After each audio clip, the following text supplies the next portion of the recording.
99.9 The Point. I'm Scruggs. I am here with Coloradoan reporter Erin Udell, aka the Ted Bundy expert, which is a name that you've been given recently. Yeah, I didn't expect that, but I'm kind of the resident Ted Bundy expert. You've done so much research on him over the years. Is that correct? Yeah. Well, so actually just started the end of last year and into early 2019. I spent about 5 months interviewing people who were close to Bundy, who former deputies and his first public defender actually in Colorado, people who remember Bundy, people remember his spree here in Colorado. I traveled out to Glenwood Springs in the middle of a snowstorm to look at court documents and kind of piece together the time that he spent here in Colorado in the mid 70s. A lot of people might kind of forget that he was here in Colorado, that some of his murders happened here. A lot of the attention kind of goes over to Florida, where he was ultimately captured, right, and convicted and sentenced. So I kind of just wanted to bring it back to Colorado and let our readers of the Coloradoan know about who the women were who he murdered here. And it's a really banana story. He escaped from Colorado law enforcement twice. He went on to commit his most depraved set of murders, and it kind of cemented him as the serial killer that we know him as today. I'm in my late 20s. I didn't grow up with this at all. I'm kind of like you. I'm a true crime fan. And so I've done my own research on Bundy. And that was the most interesting thing. He was really kind of a once in a lifetime kind of monster, if that makes sense. Back in the 70s, 60s and 70s, people didn't really, the term serial killer wasn't even a thing. And the idea of a serial killer was really foreign to the American people almost, you know? So not only was he one of the most depraved and worst killers that we've had in our history, he was also one of the first. So that kind of cemented him in American history. Right. And it was just kind of this idea of this charming man hunting women and picking them up from schoolyards, from sorority houses, and a lot of them would vanish. They've never been found. And so I think that level of tragedy and mystery kind of combined to make him one of the most infamous serial killers of our time. So let's take it back to the Colorado connection, because I know that's where you focused your work so intently. His murder started in 1974. And then in early 1975, he made the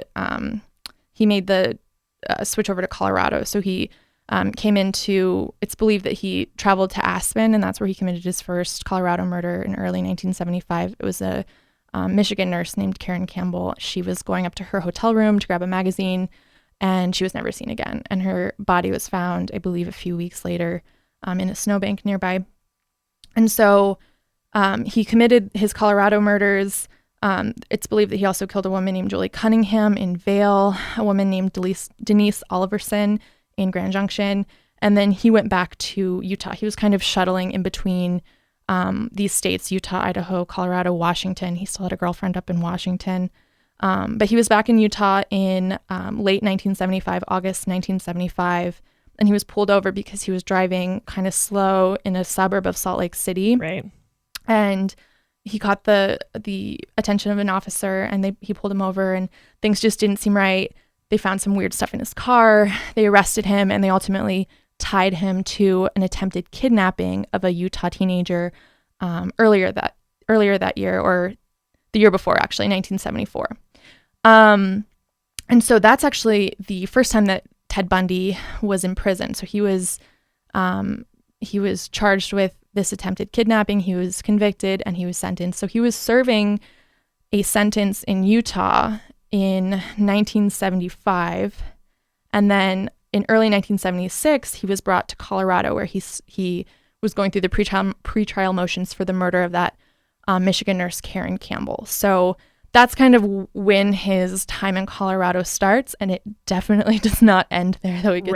This is kind of where the story goes off the rails. I think it's very and I don't like, I'm using this word in a negative way. I feel like it's so hard to talk about him. Like everything that I want to say about him is negative because he was such an awful, depraved monster.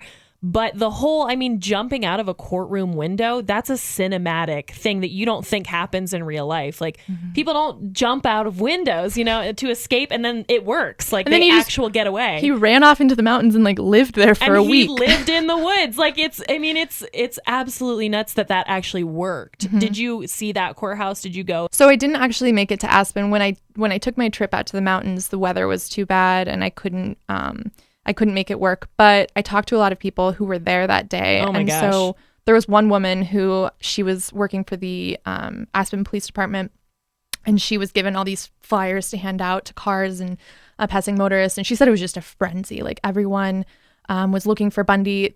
Since it was the 70s in like this Colorado mountain town, there were guys on horseback, like going into the mountains trying to hunt Bundy. And so she said it was just this unreal experience. And of course, like you said, it's cinematic, and funnily enough, they made a movie out of it. But so that first escape was really a crazy occurrence. And then the thing that makes it even crazier is that he escaped a second again. Time. Yep. So, and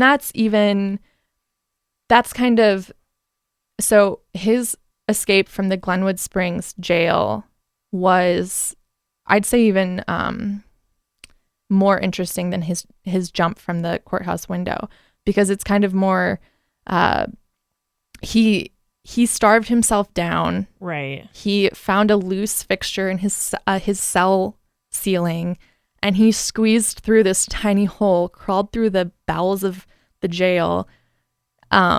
He busted through the ceiling and into the jailer's apartment, who was gone with his wife that night.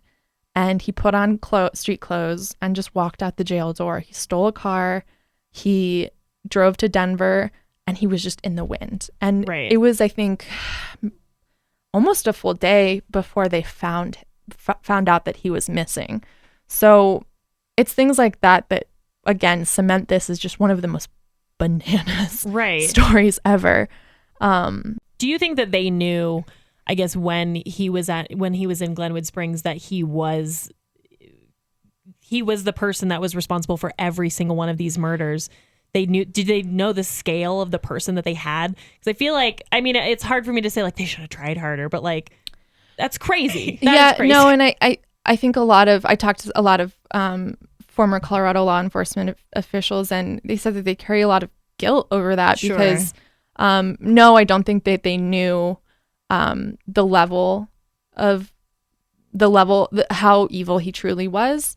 And back then, things were just kind of starting to come together, because back in the 70s, there wasn't the level of communication between different states' law enforcement that there is today. So things kind of came together way, way slower than they would today. And even I went to a community down in Colorado on that trip, Georgetown, where they have an unsolved murder of a young woman who Ted Bundy was always the top suspect. Her name was Shelley K. Robertson. And they have this huge folder, like a Bundy binder, and it's all correspondence with the chief of police, or the sheriff there.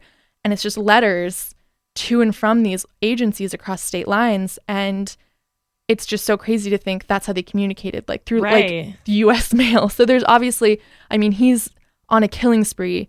He's crossing state lines, and they're trying to piece it together with the technology of 1976. Right. So it's that's definitely another interesting piece to the story too. So I don't think that they knew the full depravity of Ted Bundy, and it didn't really start to come together about how many people he could have killed until his execution in 1989. You mentioned how crazy it is that from the moment he was arrested until right before his execution, he maintained his innocence. Right. He said that he didn't murder these women, and that he was he was being put on trial by the press, and it was kind of this festival atmosphere at the courtroom. You know, he proposed to his longtime girlfriend who was on the stand. It was just crazy. And it wasn't until 1989, right before he was executed, that he started confessing. And so that's when people started to get an idea of maybe how the sheer volume of murders and death that he could be responsible for. Right. And that's hard too. I mean, we can look back I remember watching the documentary and just getting really angry the whole time. And I think a lot of people, I've read a lot of reviews of people that were just like, this is hard to watch because it's just like, why didn't you see that? Why didn't you catch that? Why didn't you do this? It was the 70s, it was the 70s and 80s, and things are so different now. Probably, honestly, also as a result to what happened then. So we should be grateful for the way that technology has advanced, but also it's really hard to keep talking about this because it's hard to relate what was going on with police work in the 70s and what's going on with police work now. Well, and the behavioral analysis unit with the FBI who tracks things like this now, that it was in its infancy. Right. So nowadays things are obviously treated far differently. And so I talked to Joe Berlinger, who actually directed both the Netflix docuseries Conversations with a Killer and this upcoming biopic, Extremely Wicked, Shockingly Evil, and Vile. And he made the observation that Bundy didn't get caught by stellar police work ever. I mean, that they didn't really find out about what he had done until after he had been arrested. But every time that he was taken into custody, it was because a police officer spotted him driving strangely. Let's talk about that movie. Mm-hmm. I didn't know you. So you actually spoke to the director. Mm-hmm. How was that conversation? Because I know he's received recently, at least, maybe not. I don't know if this happened when you talked to him, but kind of some backlash on that. At least the trailer. Yeah, I think that there was a fear that Ted Bundy would be glamorized in this whole situation and casting like a teen heartthrob like Zac Efron, which I think is a good casting choice because it's in line with, I mean, Bundy was handsome and charismatic. But yeah, he kind of caught some flack about the potential of glamorizing Bundy's crimes. I think that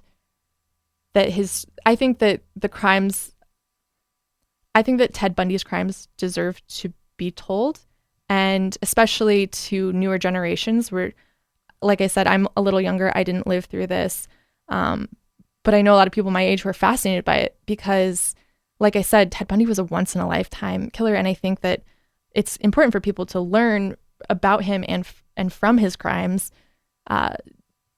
So I don't think that it's glamorizing it, but I also haven't seen the movie yet. Right. The movie comes out tomorrow. I know you get a little sneak peek. Yeah. I'm so jealous of you. I agree with you. I think that Zac Efron is the perfect casting because I think it's also important to tell history the way it happened. And the way that it happened is that this was a media sensation, and he worked the media, and he knew how to talk to a courtroom, and he knew how to play a judge and things like that. And exactly like you said, he was handsome. He was charming. That's kind of, to me, that's the whole point. Like you can't cast someone who's gross and who's scary, and because that's not who he was. And Joe Berlinger, the director, said, he mentioned this in our interview, and he said that Ted Bundy said this at some point, that the killer isn't always the one in the bushes, in the dark, with blood dripping from his fangs. You know, it could be your neighbor.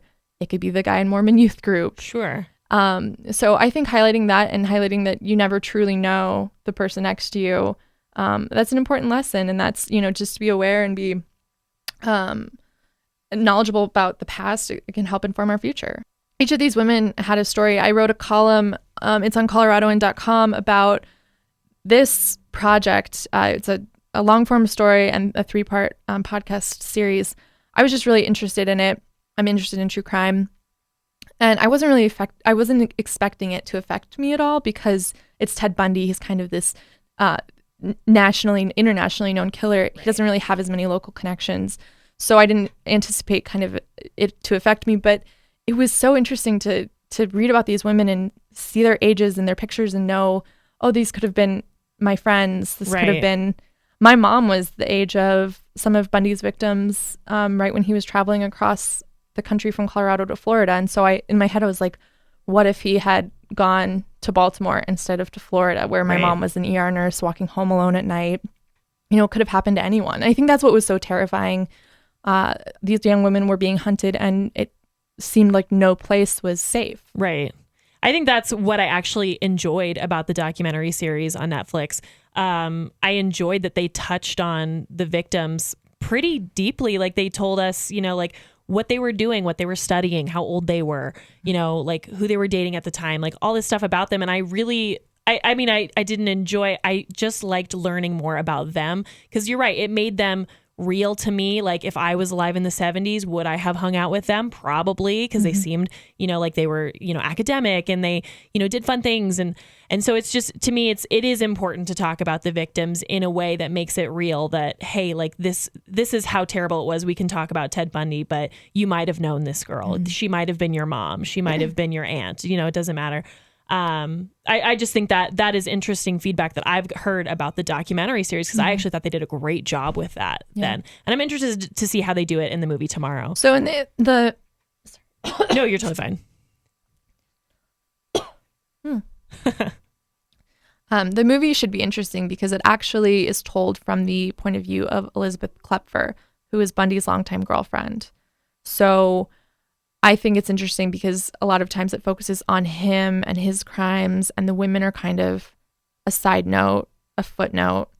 And I'm interested to see how this movie is, because the woman isn't the footnote. She's kind of she's the one, you're going to see it through her eyes. So I'm really interested in that.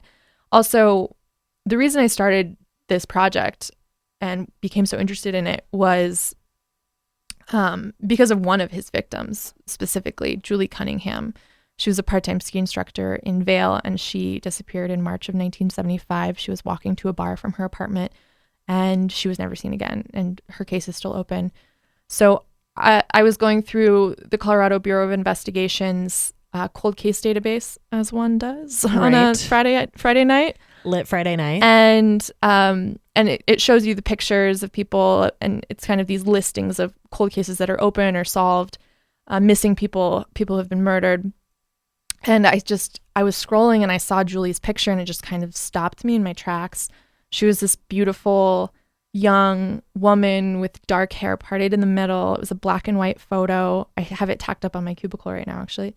And it just kind of struck me for some reason. I looked at the listing, and it said that she was one of the victims that Ted Bundy confessed to murdering in 1975. And I don't know, I couldn't forget about her. And then I started researching more about his victims in Colorado and learning more about his escapes, and how the thing that I think is most interesting is that if he hadn't escaped from Glenwood Springs, he was just about to be transferred to Colorado Springs for his trial in the murder of Karen Campbell. And if he hadn't escaped from that jail, he probably wouldn't be the Ted Bundy that we know and that we talk about today, because he ended up traveling to Florida, where he committed probably his most well-known attack, which was the Chi Omega attacks. Right. So he ended up killing 2 sorority sisters and attacking, I think, 2 or 3 more in their beds in a sorority house in Tallahassee. And then he went on and abducted and murdered his youngest victim, 12-year-old Kimberly Leach, in Lake City, Florida. And then he had the highly televised trial in Miami, and none of that would have happened if he had just stayed in prison and in Colorado. And I think that's so interesting. Colorado, like some of his victims, has become a footnote in his story, and so that's why I wanted to take on specifically his time in Colorado in the podcast and in the story. One last thing I want to ask you while I have you here is, because I know I'm going to get this question, and it's, why are we still talking about Ted Bundy? And I'd love to hear your perspective on it. Ask me this one, because I've thought about it too. Obviously, having a Netflix docuseries come out earlier this year, having a Netflix biopic come out tomorrow, that's a big reason why people are talking about it. But I think an even bigger reason why people care is the same reason they cared back in the 70s and 80s. Like I said, Ted Bundy was a once-in-a-lifetime monster. He illustrated everyone's worst fears, and he was in that first class of serial killers of the 60s and 70s. The Zodiac Killer, Son of Sam, that made people really start being afraid, start locking their doors, stop hitchhiking, tell their kids to come home when the streetlights come on. So he really, I think that he and a lot of the serial killers of the 60s and 70s changed the way American people live. And that's not something that you easily forget. The handsome stranger isn't always harmless. Exactly. Was, I think, the big lesson out of Ted Bundy. And just, I think a lot of people learned what other human beings were capable of, whether they're handsome or charming or not. Absolutely. Yeah. I love what you say, where it's not always the stranger in the bushes. Sometimes with blood dripping from the fangs. Right. It's the guy in Mormon youth group. The guy in Mormon. Which is terrifying. Well, thank you so much for coming by. I really appreciate it. This is Erin Udell from the Coloradoan. My podcast is called Hunted Inside Ted Bundy's Trail of Terror. It's 3 episodes, and you can find it on Apple Podcasts, SoundCloud, anywhere that you listen to your podcasts. Also, you can head to Coloradoan.com for our coverage of Ted Bundy from earlier this year. I have an interesting story and talked to deputies and people who were there during his escapes, his first public defender, and really heard some super interesting things that I hadn't heard before. And I consider myself a true crime junkie, so go check it out. Awesome. Thank you so much. Thank you.